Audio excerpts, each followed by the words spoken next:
بسم اللہ الرحمن الرحیم۔ سامعین محترم، حضرت امام حسین رضی اللہ تعالیٰ عنہ کے نام سے بھلا کون واقف نہیں ہے؟ آپ نواسۂ رسول ہیں۔ ظالموں نے آپ کو کربلا کے میدان میں شہید کیا تاکہ آپ کے نام کو مٹا دیا جائے، مگر اللہ تبارک و تعالیٰ نے آج تک نہ صرف یہ کہ آپ کا نام باقی رکھا ہوا ہے بلکہ آپ کو بھی ہمیشہ کی زندگی عطا فرما دی، کیونکہ شہید زندہ ہوتا ہے۔ حضرت امام حسین رضی اللہ تعالیٰ عنہ کی پیدائش سے پہلے حضور نبی کریم صلی اللہ علیہ وآلہ وسلم کی چچی حضرت ام فضل ایک عجیب خواب دیکھتی ہیں۔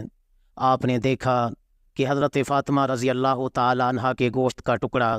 میری گود میں ہے، اور پھر میں اس گوشت کے ٹکڑے کو ہاتھوں میں لے کر حضور نبی کریم صلی اللہ علیہ وآلہ وسلم کے حوالے کرتی ہوں۔ جب صبح ہوئی تو جلدی سے نبی کریم صلی اللہ علیہ وسلم کی خدمت میں حاضر ہوئیں اور کہنے لگیں، یا رسول اللہ صلی اللہ علیہ وسلم، میں نے ایک عجیب خواب دیکھا ہے۔ تو اللہ کے محبوب پیغمبر فرماتے ہیں، اے چچی، اپنا خواب بیان کیجئے۔ آپ کہتی ہیں، یا رسول اللہ، خواب عجیب ہے۔ اللہ کے محبوب پیغمبر فرماتے ہیں، آپ خواب بیان کیجئے۔ تو جب اللہ کے محبوب پیغمبر نے اصرار فرمایا تو حضرت ام فضل نے اپنا خواب بیان کیا۔ تو حضور نبی کریم صلی اللہ علیہ وسلم نے فرمایا کہ اے میری چچی، آپ نے بہتر اور بہترین چیز دیکھی ہے، آپ نے اچھا خواب دیکھا ہے۔ اس خواب کی تعبیر یہ ہے کہ میری بیٹی فاطمہ کے ہاں ایک بیٹا پیدا ہوگا۔ چنانچہ کچھ دنوں بعد ہی حضرت امام حسین رضی اللہ تعالیٰ عنہ کی پیدائش ہوئی۔ جب اللہ کے محبوب پیغمبر کو بتایا جاتا ہے تو آپ جلدی سے بڑی خوشی کے ساتھ اپنی لاڈلی بیٹی حضرت فاطمہ رضی اللہ تعالیٰ عنہا کے ہاں تشریف لاتے ہیں۔ تو جب تشریف لائے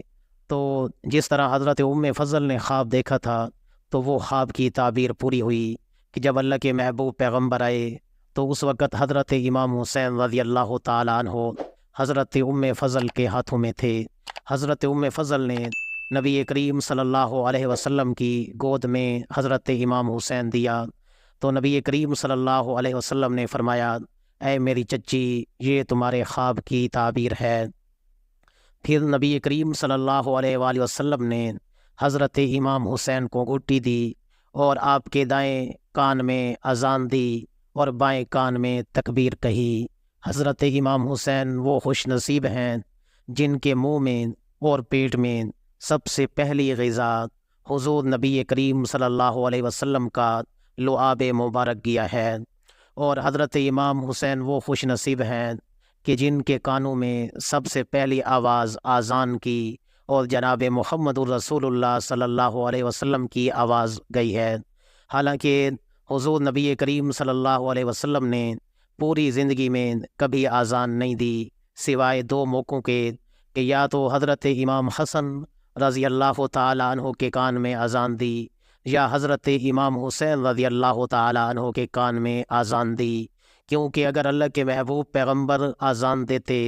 اور حی علی الصلاۃ حی علی الفلاح کہتے، لوگوں کو نماز اور کامیابی کی طرف بلاتے، مگر پھر بھی کوئی نماز کی طرف نہ آتا تو وہ کافر ہو جاتا۔ اس وجہ سے اللہ کے محبوب پیغمبر نے زندگی بھر کبھی اذان نہیں دی، سوائے حضرت امام حسن اور امام حسین رضی اللہ تعالی عنہ کہ ان کے کانوں میں آپ نے اذان دی ہے۔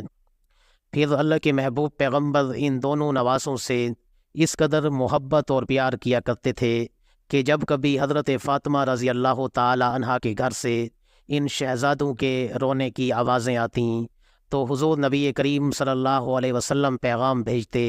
کہ ان دونوں شہزادوں کو چپ کراؤ، کیونکہ جب یہ روتے ہیں تو میں مطمئن نہیں ہوتا۔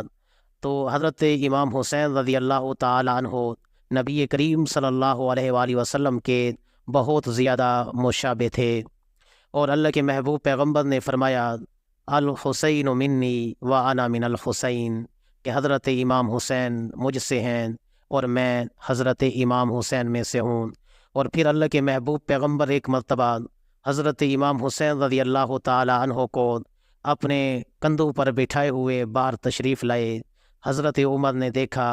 تو حضرت عمر حضرت امام حسین کو مخاطب کر کے فرماتے ہیں، اے امام حسین، تو کتنا خوش نصیب ہے، کتنی بہترین سواری ملی ہے تجھے۔ تو حضور نبی کریم صلی اللہ علیہ وسلم فرماتے ہیں، اے عمر، سواری بھی حسین ہے، سوار بھی تو بڑا حسین ہے، سواری بھی عمدہ ہے، لیکن سوار بھی تو بڑا عمدہ ہے۔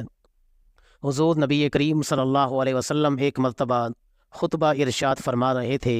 کہ یہ دونوں شہزادے سامنے سے آئے اور زمین پر گر رہے تھے، تو حضور نبی کریم صلی اللہ علیہ وسلم نے ان کی محبت میں خطبہ چھوڑ دیا اور ان دونوں شہزادوں کو اٹھایا اور اپنی گود میں لیا، اور پھر حضور نبی کریم صلی اللہ علیہ وسلم نے یہ آیت کریمہ تلاوت کی، انما اموالکم و اولادکم فتنہ، اور فرمایا کہ واقعی اولاد ایک فتنہ ہے، ایک آزمائش ہے۔ حضور نبی کریم صلی اللہ علیہ وسلم اس قدر حضرت امام حسین سے محبت فرمایا کرتے تھے کہ ایک مرتبہ حضرت امام حسین کے پاؤں اپنے پاؤں مبارک پر رکھے ہوئے تھے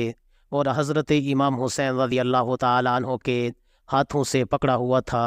اور پھر اوپر آسمان کی طرف اچھالا تو حضرت امام حسین ہوا میں اڑتے ہوئے حضور نبی کریم صلی اللہ علیہ وسلم کے چہرے مبارک کے سامنے آ گئے۔